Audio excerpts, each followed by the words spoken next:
होकर किसी गैर मुस्लिम को कहे कि दिवाली मुबारक हो, हैप्पी दिवाली। इंसानियत जितनी हो, मानवता जितनी हो दिखानी चाहिए, लेकिन इसका यह मतलब नहीं है कि उनके त्योहारों में आप शिरकत करेंगे और आपके त्योहारों में वो उनको आप मुबारकबाद देंगे। इस हद तक शरीयत इजाजत नहीं देती है। हम जिस मुल्क में रहते हैं, ठीक है, भाई भाई बन के रहो, लेकिन इसका यह मतलब थोड़ी है कि आप दिवाली पर किसी को मुबारकबाद देंगे, होली पर किसी को मुबारकबाद देंगे। ठीक है, तुम्हारा त्योहार है, तुम करो, हमारा त्योहार हम कर रहे हैं। लेकिन एक मुसलमान होकर किसी गैर मुस्लिम को कहे कि दिवाली मुबारक हो, हैप्पी दिवाली, हैप्पी होली, माफ कीजिएगा, इसी चीज को खत्म करने के लिए तो मोहम्मद रसूलुल्लाह सल्लल्लाहु अलैहि वसल्लम आए, वरना ये ऑफर तो नबी को भी दिया गया था। 6 महीने आप हमारे मजहब में आ जाइए, 6 महीने हम आपके मजहब में आ जाते हैं। क्या कहा था अल्लाह के नबी सल्लल्लाहु अलैहि वसल्लम ने? कुरान की आयत नाजिल होती है, नहीं, लकुम दीनुकुम वलिय दीन, तुम्हारे लिए तुम्हारा दीन और हमारे लिए हमारा दीन। तुम अपने दीन पर रहो, हम अपने दीन पर रहें। न तुम हमें हमारी ईद की मुबारकबाद दो, न हम तुम्हें तुम्हारी दिवाली की मुबारकबाद देंगे। न तुम हमें हमारी बकरीद पर मुबारकबाद दो, न हम तुम्हें तुम्हारे होली पर मुबारकबाद देंगे। तुम अपना त्योहार करो, हम अपना त्योहार कर रहे हैं। युस्बिहुर रजुलु मोमिनन व युमसी काफिर, सुबह देखोगे मोमिन होगा और शाम होते होते काफिर हो जाएगा। हम इस्लाम के अंदर पूरे की पूरे दाखिल नहीं है। अब फिर कहोगे मौलाना साहब हर्ज क्या है? हम एक गांव में रहते हैं, हिंदू मुस्लिम भाईचारा, अगर हमने दिवाली की मुबारकबाद दे दी तो हर्ज क्या? फिर वही मसला है, जो कानून इस्लाम ने बना दिया उसको फॉलो करना है। ये नहीं देखना है कि इसमें नुकसान क्या है, इसमें फायदा क्या है। हमारी समझ में आए या ना आए, हमें उसी कानून को मानना है जो बना दिया है जनाब मोहम्मद रसूलुल्लाह सल्लल्लाहु अलैहि वसल्लम ने। नबी अकरम सल्लल्लाहु अलैहि वसल्लम ने फरमाया था, युस्बिहुर रजुलु मोमिनन व युमसी काफिरन व युमसी मोमिनन युस्बिहु काफिरन। तुम एक आदमी को देखोगे कि वो सुबह जब उठेगा तो मोमिन होगा, लेकिन शाम होने से पहले पहले वो काफिर हो जाएगा। सुबह उठोगे उसको मोमिन पाओगे, शाम होने से पहले पहले वो काफिर हो जाएगा। शाम को देखोगे वो मोमिन होगा, सुबह उठते उठते वो काफिर हो जाएगा। सुबह मोमिन होगा, फजर की नमाज पढ़ेगा, कुरान की तिलावत करेगा, तुम देखोगे कि मोमिन होगा, और शाम होते होते वो काफिर हो जाएगा। ये मंजर देखना है तो आज के ज़माने में देख लो कि एक मुसलमान सुबह फजर की नमाज पढ़ता है, कुरान की तिलावत करता है, और फिर नेता बनने के चक्कर में, चुनाव जीतने के चक्कर में, गैर मुस्लिमों को खुश करने के चक्कर में वो किसी मंदिर में भी चला जाता है और टीका भी लगा लेता है। शाम होने से पहले पहले उसका की एंट्री कहीं और हो जाती है। ये मंजर देखना हो तो आज के ज़माने में तुम देख सकते हो। ये कोई जमहूरियत का मतलब ये थोड़ी है। अहले ईमान मुसलमान वो होता है जो अपनी एक एक नेकी को गिन गिन के रखता है। जैसे हजरत अब्दुल्ला इब्ने इदरीस ने कहा, मैंने इस घर में 4000 मर्तबा कुरान करीम की तिलावत की है। और मुसलमान वो होता है जो अपने गुनाह को भी याद रखता है कि आज मुझसे कितने गुनाह हुए हैं। बिस्तर पे जब सोता है रात में तो सोचता है कि दिन भर में हमने अच्छे काम कितने किए हैं और बुरे काम कितने किए हैं, और बुरे काम जितने किए हैं कल कोशिश करें कि हम उससे कम करें, और अच्छे काम में हम थोड़ा सा उसकी तादाद को बढ़ाएं। ये मुसलमान का काम होता है। इंसानियत की मिसाल कायम करो। अगर आपके पड़ोस में कोई गैर मुस्लिम है, बीमार है, आप अपनी गाड़ी में उसको ले जाओ, अस्पताल ले जाओ। अगर आपका पड़ोसी गैर मुस्लिम है और उसका ब्लड ग्रुप आपके ब्लड ग्रुप से मिल रहा है और उसको एक बोतल खून की जरूरत है, आप फौरन उसको अपने ब्लड का एक बोतल खून निकाल कर आप उसको दीजिए। शरीयत इसकी इजाजत देती है। इंसानियत जितनी हो, मानवता जितनी हो दिखानी चाहिए, लेकिन इसका यह मतलब नहीं है कि उनके त्योहारों में आप शिरकत करेंगे और आपके त्योहारों में वो उनको आप मुबारकबाद देंगे। इस हद तक शरीयत इजाजत नहीं देती है। या अय्युहल्लज़ीना आमनू उदखुलू फिस्सिल्मि काफ़ा, ईमान वालो तुम इस्लाम के अंदर पूरे के पूरे दाखिल हो जाओ। हमें इस्लाम के अंदर पूरे के पूरे दाखिल होना है, हमें आधा अधूरा नहीं। हमारा उठना, हमारा बैठना, हमारा लेटना, हमारा जागना, हमारा खाना, हमारा पीना, हमारा सोना सब इस्लामी होना चाहिए।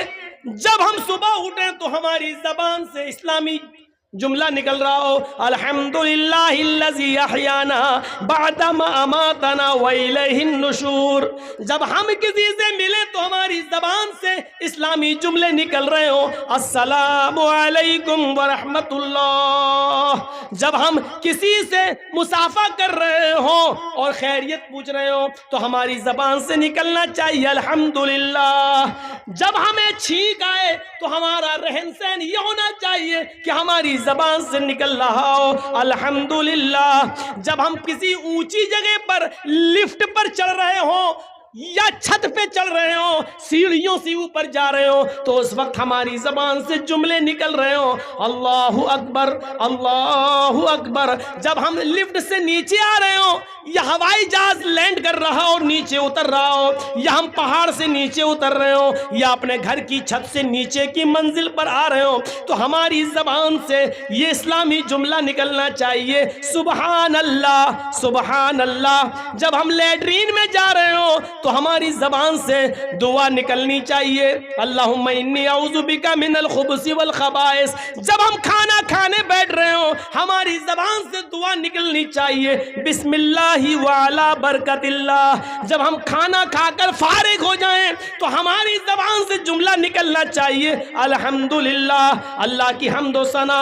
मस्जिद में जाएं तो अल्लाह का नाम लिया जाए, मस्जिद से निकलें तो अल्लाह का नाम लिया जाए, माँ बाप से मिले तो अल्लाह का नाम लिया जाए, घर में जाएं तो सलाम करके जाएं, अपने बच्चों को सलाम करवाने की आदत डालें, अपने बच्चों को इस्लामी माहौल दें, अपनी बीवी को इस्लामी माहौल दें। उठना, बैठना, लेटना, सोना, जागना, खाना पीना सब इस्लामी हो। जब बिस्तर पे सोने जाएं तो दुआ पढ़ें, अल्लाहुम्मा बिस्मिका अमूतु व अहया। साथ में ये दुआ भी पढ़ लो, 10 बार सुबहान, 33 बार सुबहान अल्लाह, 33 बार अल्हम्दुलिल्लाह, 34 बार अल्लाहु अकबर। ये दुआ जो आदमी पढ़कर सोता है तो अल्लाह ताला एक फरिश्ता मुसल्लत कर देता है, वो उसकी हिफाजत करता है रात भर। तब हम इस्लाम के अंदर पूरे के पूरे दाखिल होंगे।